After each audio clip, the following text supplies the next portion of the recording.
Ang ebidensya. Ayan. Hello, good evening. Yung live ko paputol-putol. Paano kasi? Gusto ko lang magsalita kasi nabuburyo na ako. Ako lang mag-isa sa kwarto. Yung aking kapartition umalis na siya. Lumipat siya sa kabila. So, solo ko ngayon. Wala akong kaagaw. Kaso hindi na ako makapag-music dahil wala akong speaker at yung microphone ko ayaw na mag-charge. What to do yan eh? So, magsasalita akong mag-isa. Gusto nyo ba? Nakausapin ko kayo.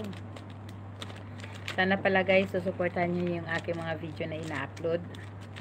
Kasi may ina-upload po akong video. Tinatanggal ni YouTube. Kasi nga daw yun ay copyright. Pero actually, ang dami nang nanonood dun. Kasi actually, yung movie na yun kasi nagawa na siyang Tagalog dub. In-upload ko lang siya kasi gusto ko i-share sa iba. For the reason is, in-upload ko lang siya dahil gusto kong i-share sa iba yung lesson na hindi sa lahat ng panahon ikaw ay mataas. Kailangan mo ring magpakumbaba. Kaso inakusahan ako ng copyright. Sa bagay, hindi ko naman nabago yung mga doon, kaya copyright talaga. Tinanggal ko siya. Siguro yun yung main reason bakit hindi ako tinatanggap ni YouTube na maging monetize. Pero okay lang. Kahit na ganun, upload pa rin ako ng upload sa aking mga video.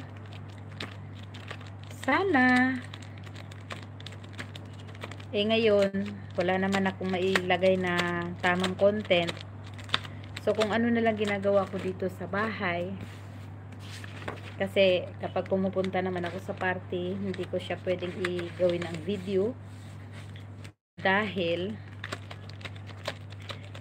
bawal naman kasi yan dito sa UAE na i-video sila habang nag-face painting. Actually, hindi naman ako ganun kagaling eh. Hello, Robert Ruby. Bakit ka umiiyak? Thank you. Wala lang akong magawa sa buhay. Kaya gusto niyo akong kausapin, pwede kayong mag-comment. Siguro malibago kayo sa mukha ko kasi nakasalamin ako. Actually, sumasakit kasi itong mata ko. Gutom na ako pero hindi pa ako pwedeng kumain. Nagluluto pa lang ako ng kanin. Bakit kaya mga Filipino hindi mabubuhay pag walang kanin? Ako yun. Kasi yung iba, nagda-diet sila, kumakain lang sila ng bread. Ako hindi. Talagang hinahanap ko yung kanin.